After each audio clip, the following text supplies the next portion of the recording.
We're up to Boston, and yes, I'm wearing a hat that when I ordered it, I remember Yvonne saying, "You can't order that." And I'm like, "Oh, I can." And I ordered like three different teams in this design because it's just so unbelievably ugly. And I thought it would match this jersey, and it does. It makes a very nice ensemble of. Well, it's perfect for this video. The low points of the Boston Bruins and this jersey, this design. Harry Sinden was going to make this the main logo and design. And can you imagine? Can you imagine if the Bruins had said, "All right, we're going to embrace this, do it in black with yellow, and we're going to make that our jersey from now on"? Bruins fans weren't happy. We'll just put it that way. They're like, "Yeah, no, no." Now, the Boston Bruins have had a very solid overall run, I'd say, since 1967. But they had their problems in between. So, Eddie Johnston leads this team in the most losses as a goaltender with 192. I'm actually surprised it's not a higher number than that, to be honest, with how long the team's been around and how many games they lost in the 60s. Lost asset. I'm going to have to explain this. So, with the lost asset, it's kind of a what could have been kind of thing. And with Boston, it's not as much players that they gave up on or players that they traded off when they were in their prime. And certainly there have been Boston trades that were, are you serious kind of level. Bobby Orr, for me, is that lost asset because his knees give out and he didn't play anywhere near as long as he should have. He should have been in the league, I'd say an extra, 5 or 6 years beyond what he was as a healthy player. And so that, to me, is the ultimate lost asset for the Boston Bruins. They won a couple of cups with him. Who knows how much more they would have won if he'd stayed healthy and just the numbers he would have put up in his career. And yeah, to me, that's their lost asset. And in a more recent tone, the 2015 draft, because what was that? As every Boston fan everywhere screamed at their television. I know I did. If this channel had existed back then, there would have been plenty of profanities being yelled and probably objects being hurled as well. Because it was like, all right, we got 3 picks in a row. All right, so they can get Barzal?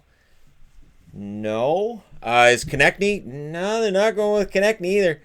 Oh, why? They could have got that. Senishin? Are you? So, yeah.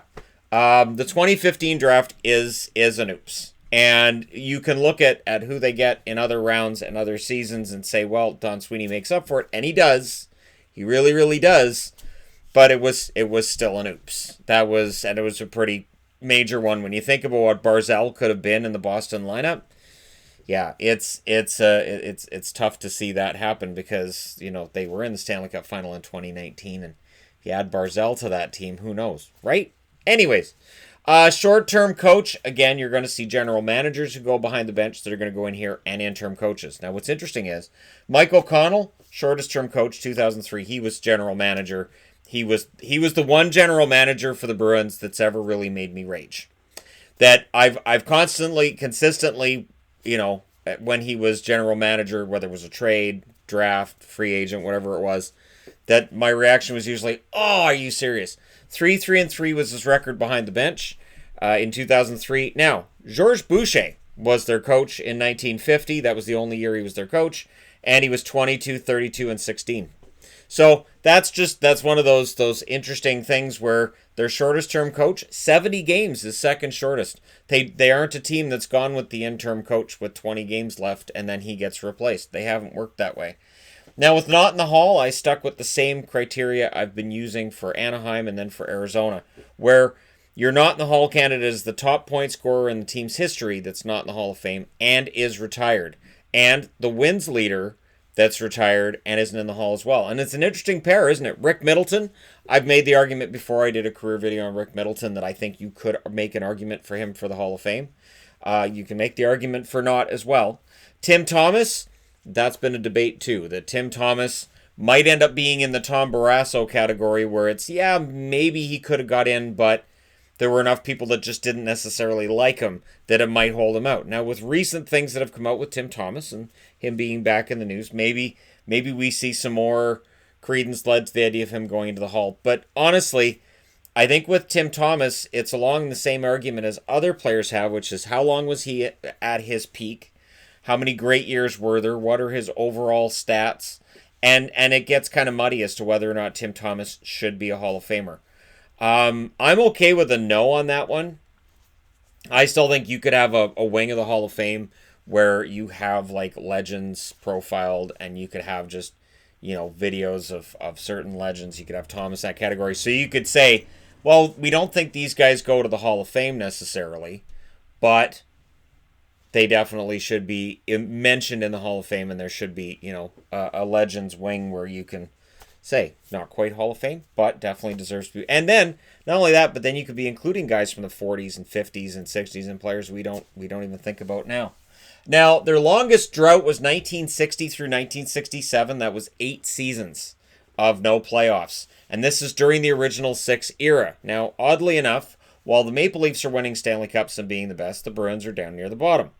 Then, after expansion, the Bruins are excellent, and it's the Leafs that would never get back to the peak again. So, just one of those odd things that expansion seemed to help Boston, got them back into, at least the timing works for Boston. It just didn't work as well for Toronto. Now, in year 1 of their existence, they were 6-24.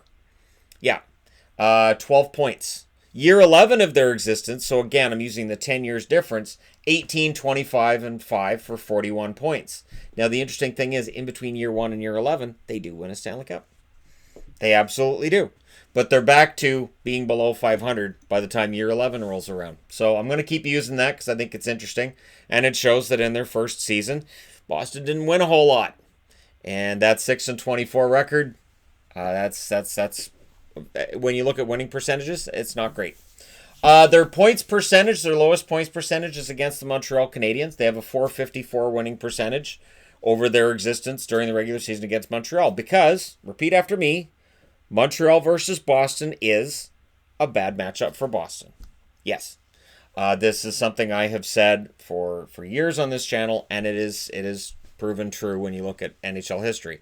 Recent history? Oh, yeah. Boston's beaten Montreal. But I know what Montreal's doing, and I don't like it. I don't like that Montreal's lulling everybody into a false sense of security so they can beat Boston a bunch of times next year or a couple of years from now, whenever it happens, and we'll go back to Boston losing regularly against the Montreal Canadiens. That's my prediction. That's where I think we end up.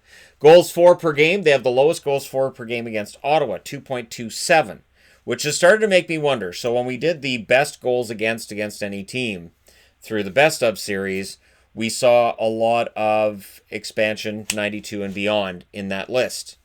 Maybe we'll see 92 and beyond expansion teams with the lowest goals for any teams. That they don't score very much against those teams in their history because scoring was lower when they came in. Goals against per game, the most goals allowed is against Colorado. Keep in mind, if you go look up the actual stats, I think it was the Hamilton Tigers. They had the most goals against per game. And I'm not including defunct teams because then it just becomes muddied because you have the Pittsburgh Pirates, you have a bunch of teams that people go, the what? The Philadelphia Quakers? What's that? What's the Quakers? Goals against per game. Colorado 3.27. That would include Quebec as well in the 80s. There were some high-scoring games between Boston and Quebec in the 80s. Now, lowest points per game, minimum of 100 games played. Again, we see enforcers show up on here. Ken Baumgartner, .033 points per game scored. Nazarov, .064. Nazarov was one of those oddities that he appeared to be a European player, but he played like a North American player. Brian Curran, .087. That is a compliment as well. Nazarov, he adapted pretty darn quickly, and he was tough. PJ Stock, .1 points per game. So you own that, PJ Stock. You own that. Andrew Alberts, .103. I could say as a Canuck and Bruin fan, Andrew Alberts, not really an offensive upside there.